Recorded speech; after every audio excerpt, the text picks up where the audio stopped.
And Trump stuff first. Yes. So we're live. Welcome. We're not doing anything yet. So yeah, guys. Breaking news. Uh, what was it? There was something about Trump and a Binance deal.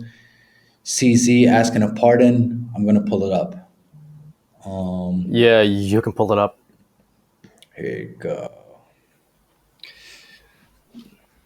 I mean, if true, I just got to say, you know what, the Trump mafia is taking over everything. It seems in crypto for better or worse.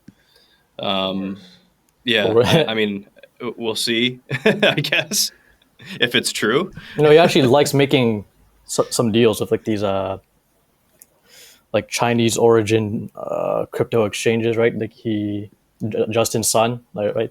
Like Hmm. the Trump project is buying, like they're buying TRX, right? Like TRX is one of the tokens they buy. It kind of stands out like a sore thumb. It's like it's like a random token, right? The other things make more sense. Sway, like they're buying Sway, they're buying the Move, but they're also buying TRX, and then I think it's something around like to do with wrapped Bitcoin, and so yeah, I don't know. The grift, it's at new levels. Right? The It grift is really real. is. With every cycle, you have a new participant organizing in this crime on chain. We had like 3AC from the previous cycle. Always the Binance cabal has been in the background for people's liquidated positions or listings. And it's like, now even you hear people talk about the Coinbase cabal with the terrible listings you've seen going there. But maybe we're finally entering the era of the Trump mafia. Yeah, I'm just trying to think how outrageous. Not like really like maybe like the Trump investment into Binance if that does happen, but like this whole part about the pardon kind of rubs me the wrong way. Like, Yeah, uh, the part is you funny know, actually. it is funny. It is funny. So that's why it's like it's hard for me to believe right now that that's like actually true because like in some sense, wouldn't it be political suicide of this man to basically publicly take a bribe of sorts, right? Being allowed to invest in the largest exchange in the world. And in return, for a sweetheart deal, CZ gets a pardon from the administration. It just kind of seems, I don't know, it seems dirty, right? And so, like, that's why it's hard for me to believe that at least that part is true. I don't know what you Yeah. guys think, but Well, I mean, you might not have to believe it. I mean, it's supposedly fake. Um, of course, oh, good, that'll save me. that's what CZ would say, right? But I It's mean, still yeah, hilarious. who I think it was a Saudi. Was it a Saudi fund that just invested into Binance? So it was a UAE. Yep. Yeah. I think it was one of those sovereign wealth funds that just it was 2 billion, I think, into Yeah. Binance. So I Yeah. I mean, think it was like, MGX, I think is the name some of of it, the yeah, fund. yeah. So some of it lines up, like, but they're trying to get, they're pitching, like, they're not pitching to VCs, they're pitching to countries actually. So they're on a new level. Yeah, that's kind of funny.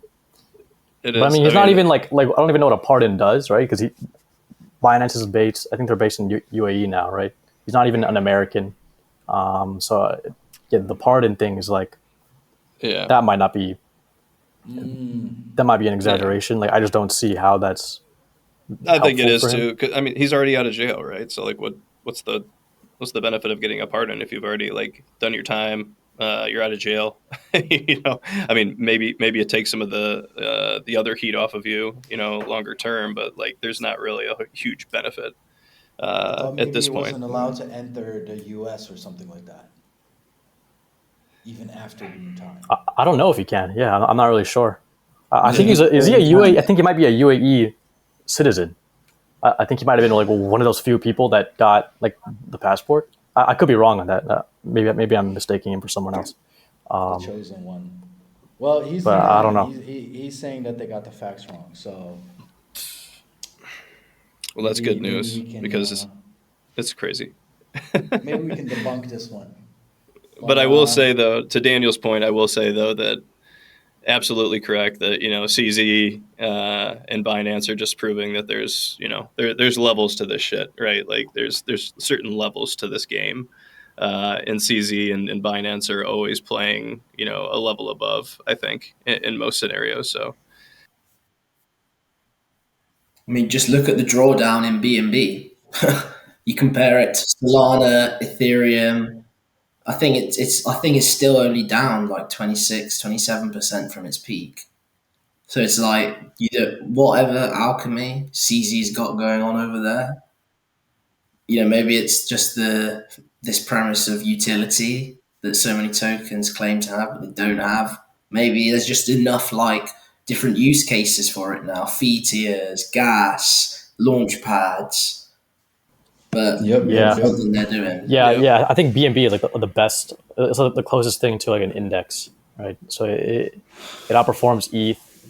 It marginally outperforms Bitcoin most of the time, and it's normally pretty protected to the downside. Yeah, Okay. BNB, pretty good. yeah. You, It's you, funny. It's funny about the. Sorry, go ahead, Steph. no, no, I just want to say you guys are kind of turning CZ on me because you guys are going ahead of the curve as well. I just wanted to kick the show off properly. Wrap up like the little coming in hot news, breaking news thing that we did, and yeah, now that we got some people having joined the stream, yeah, let's kick it off. Second episode of Market Cap. If you're here again, welcome back. If you're here for the first time, sit back and enjoy. We're going to have some fun. So, the reason we're doing this basically is we thought it would be fun and beneficial to make some sense of market movements that we're seeing each week. Try to make sense of recent events that we see, whether it's in crypto or macro, and discuss any trending narratives and why it might be so, and try to make some sense of it all, if that's even possible. So we're going to do this every week. This is the second week. We'll have on team members from Alea Research, and occasionally we'll have on guests. It will be live here on X and hopefully soon on YouTube as well.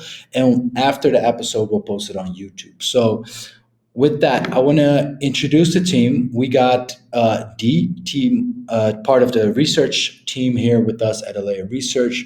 We got Daniel, who's a lead researcher, and we got Kirk, who's director of protocol services. And I'm your host, Stefano, director of institutional services, and I'll be moderating this talk. So with that, let's kick it off. This market cap, let's go, guys.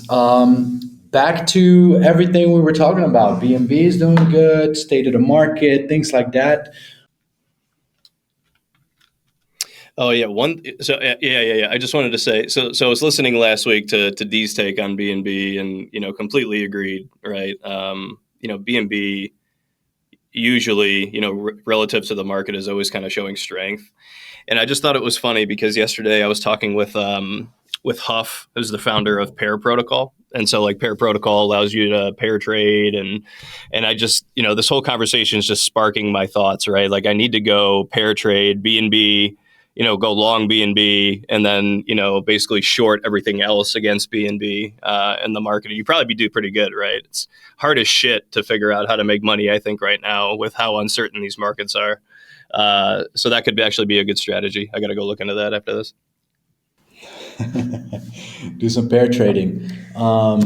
That's Yep. always Shout out Pair Protocol. There we go. It's ironic. I did exactly what you said. I did actually play around. Not enough money to really, buy a beer, but just long BNB, short whatever piece of shit there is. That's right. Not financial advice. Beer's expensive these days, so it's probably quite a bit of change. Yeah. They have new tariffs on alcohol today, so I don't know if that'll affect you, D. Right? Yeah. Is the UK is that lumped in with Europe anymore, or no? Like it's not considered in that block? No, I don't think so. I think the UK has some like fizzy wine it makes, but really it's not like the famous red wine from France. cider. A lot of Cider as cider, well, right? yeah. But I think Guinness? our man Irish? Keir Starmer's Yes. trying his best to avoid the tariffs. So I Damn. can only hope that he does it, but I mean, I'm not a big wine drinker anyway, so either way, if he wants to double down, triple down on tariffs, go for it, Granddaddy Trump. New week, new tariffs. Yeah, guys, let's. Daniel, go ahead. Yeah, I I thought you mean, were. I thought you were gonna say so something. yeah. We can talk about macro. So I mean, it's actually more like new day, new tariffs actually, because it actually is like every day. Even actually even including like Sundays. So he's actually like working. Trump's actually working around the clock um, to make the markets red. So I mean, like if you think about it, most of these tariffs should have been like one headline, and then it actually turns into like 10, right? Like you had the Canada, you had the North America tariffs for Canada and Mexico. Like that could have been one. It should have been one headline, and then it turned into like, not even exaggerating, like 9 or 10 headlines, just going back and forth trying to negotiate stuff. Like, so I guess I mean it doesn't sound like a bad plan. Like, but he didn't really get too much. He got like Canada and Mexico to like say they're going to add more security on the border. Like, I don't really like. I don't think anyone cares about Canada's border, right? No one cares about that. So you just have like all this bad news in the market. And I'm just not seeing like the gain yet. Um, yeah, I mean, obviously, no one's like everyone here has seen the market, right? Like it's red. So, but yeah, the goal is like for it to actually end up with some financial upside. Um, so yeah, so here we have crypto down bad. Bitcoin. I mean, Bitcoin's down. I don't even think it's down 30% yet. So it's actually holding up. Like, yeah, I'll say it's holding up pretty well. Like, you can look at something like Tesla, um, obviously down much more. So all things considered, it's not that bad. I mean, I was saying the same thing last week though, and yeah, it's down like 9% since last week. So I guess we're just grinding lower. ETH, yeah, there we go. Got BNB there, just a shabby -2%. Not too shabby. Shout out BNB. Yeah, no, you bring up a good point though, Daniel. I mean, I think it's funny we talk about in crypto, building in public is so hard. Like Trump is taking that to like the next level, like negotiating in absolute transparency in the public, right? And so that's why I think we're seeing like way too many headlines about this stuff. Because I don't think they're being very tight-lipped about it, and it's hurting the markets because the markets hate uncertainty. So like it's hard when you see one day that there's X tariff, that's going to be, enabled. And then the next day, they're backing off of it, right? Or there's some deal that was struck to like put a pause on it for 30 days or like, some of these things. So like, I think if there's one thing we all know is markets hate uncertainty. And I think that that's what we're dealing with right now more than anything is that there's a level of uncertainty going on about pretty much everything, right? So that's my take on it, at least, is like there's no clear like direction. I mean, I think there's a clear direction, but it just keeps flip flopping back and forth, almost a couple times a day. So it's very very hard to I think Yep. Make sense of it. Yeah, we had some whipsaw days actually. Like even just yesterday, you had the positive CPI print, and then you had you had stocks up in the pre-market, but it actually didn't it didn't turn out to be that good of a day in the end. So yeah, you have a lot of these like intraday movements, even in crypto, even like Bitcoin. Yeah, in like Asia trading hours, just moving up and down, and yeah.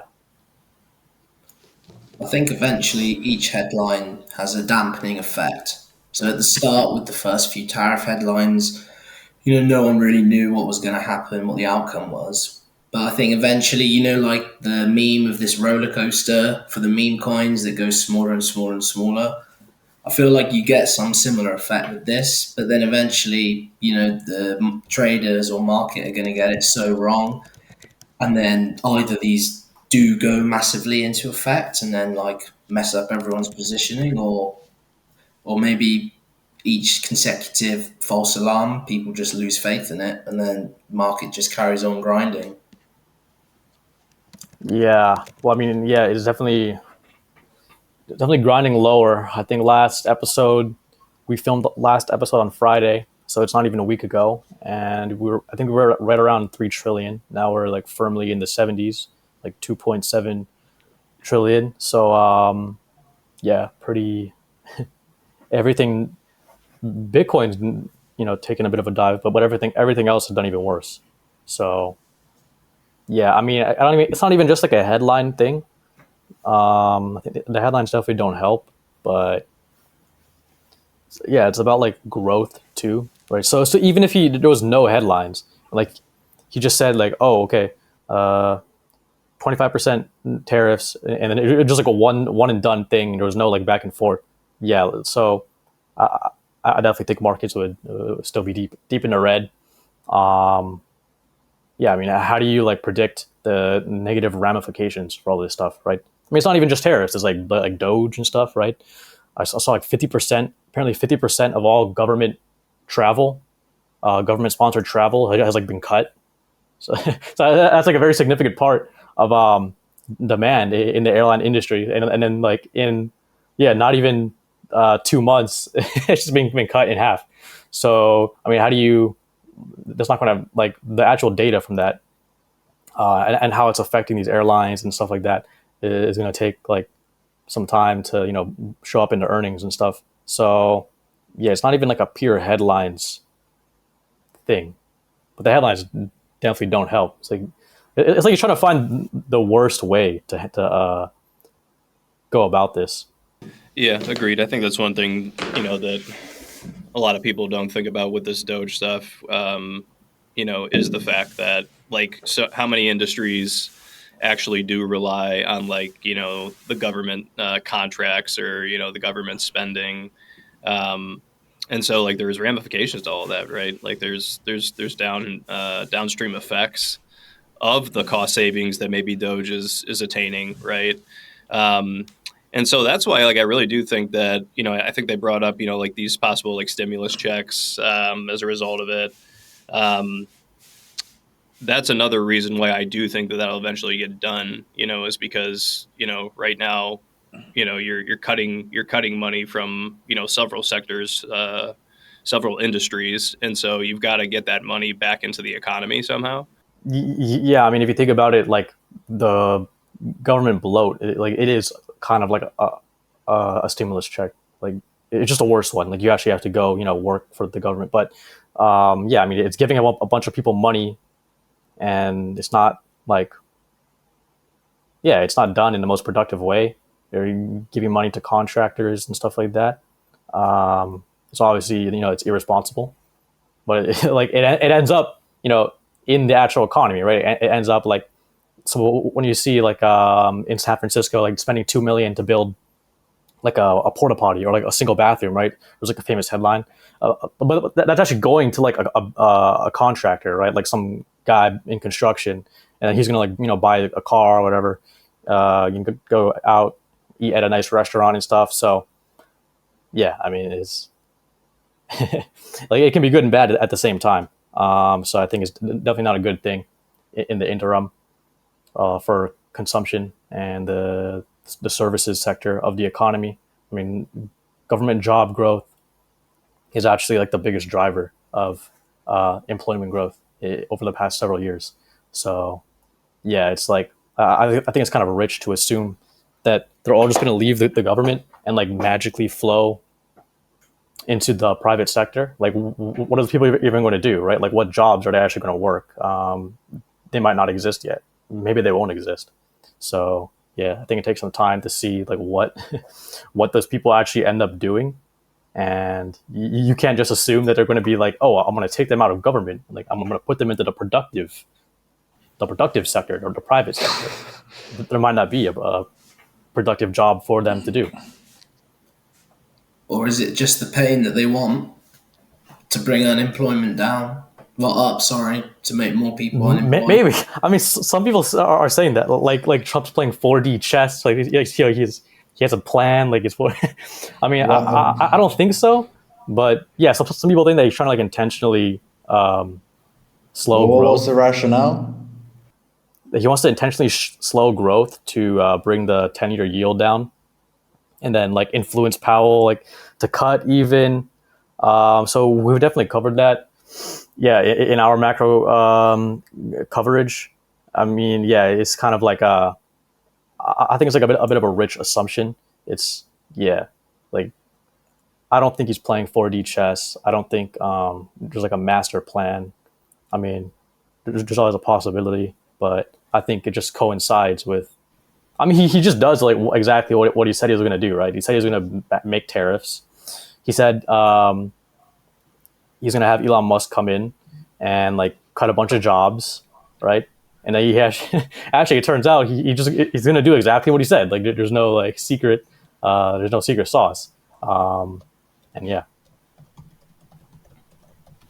But okay, so back kind of like back to first principles, if you will. Like, what was the point of all the like of the tariffs and of Doge, and like what was the rationale and the strategy, and like is is it just like not working the way it was supposedly to pan out, or what's going on? well, I Or mean, it did it hasn't even just been take 2 months.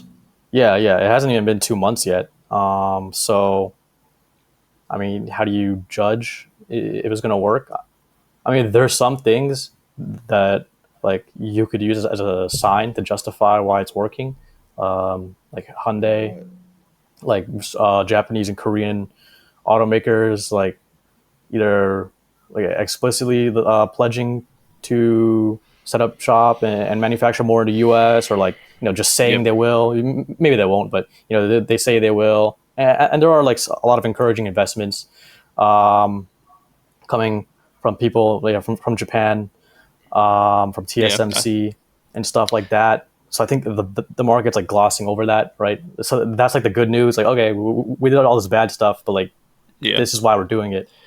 Yeah. I think Apple actually announced like their biggest US investment in the last like 20, 10, 20 years or something like that as well. Yep. Um No, but I mean, I think you're right. Like, I mean, I think again, kind of like we talked about, right? Like some of these decisions have like short-term pain associated with them. Yeah. But it's the longer term, I think, vision, is what's, probably what they're focusing on. But it's obviously the hardest thing for, the markets to really digest, right? And try to figure out, what to do in the short term. Um, and I think I think that's ultimately like what's hurting hurting Bitcoin and Ethereum. Well, Ethereum's cursed, but I digress. But that's ultimately like what's hurting the overall market more than anything. In my opinion.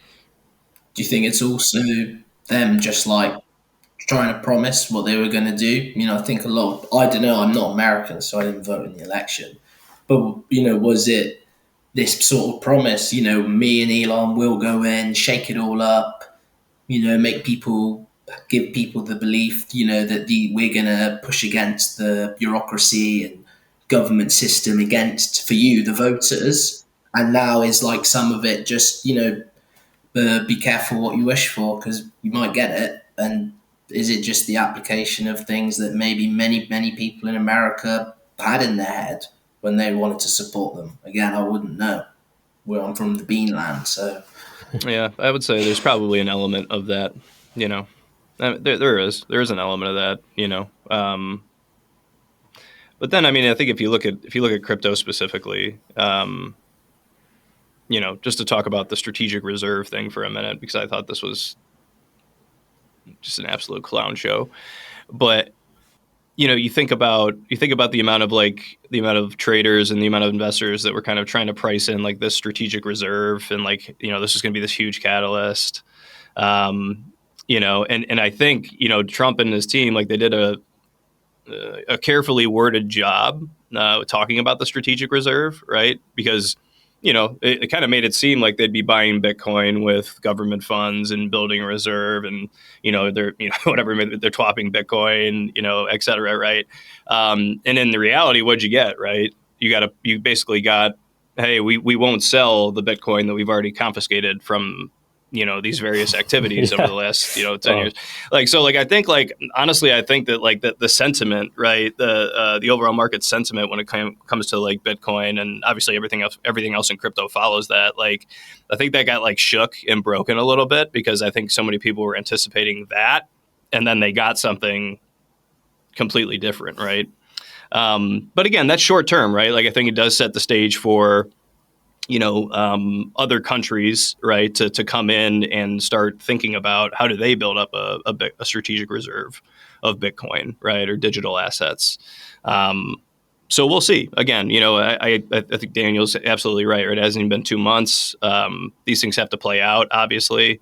But again, in terms of at least my bags, I mean, I'm stabled up, man. I'm stabled up right now. I can't fuck around with this. Yeah. By now, I think everyone. Hopefully, everyone is. Should be stable enough. I mean, it's not I mean, I just don't see why it would end. I mean, there's no reason to think it's not going to keep going down. At least for the next couple of weeks or more. He clearly actually wants to turn around the trade and industrial policy of the U.S. He actually cares about it, right? Immigration, he doesn't care about it, right? So he's deporting less people than Biden. So that's one thing that okay, whatever, he just says it. It's not a big deal for him. But then tariffs and Doge is they're actually going hard. They actually, it's not just a showboat kind of thing. I'll make a promise, whatever, we'll do it later. It's okay, he's actually going for it. Crypto. Okay, he obviously doesn't care about it nearly to the same extent. If you watch that, what was it called? The White House. It's called the official White House Crypto Summit or something, right? They have all these different names for these things, but he doesn't even know what anything is besides Bitcoin. It's kind of funny. He has that very jokey tone. He said he doesn't know because at a previous conference he said never sell your Bitcoin, and then he said, oh, actually I don't know if that's right. I was just saying it. so it's an uncle or something. An uncle at a family reunion or on Sunday just chatting, going with the flow. No, that's spot on. No, it's absolutely spot on. And I think too many people are focusing on Trump himself and his crypto views or his knowledge or lack thereof. Because basically what? I mean, we all have to put our faith in David Sachs, right? And these other guys that he's put in place. So it is hilarious though that. And again, I think it just shows the maturity of the markets in general, right? That so many people everything is hinged on these words that Trump says, and in reality, with the execution of everything, he's got very little to do with what will actually happen. Just my take, but I think as well. Go on, go ahead, D. Go ahead.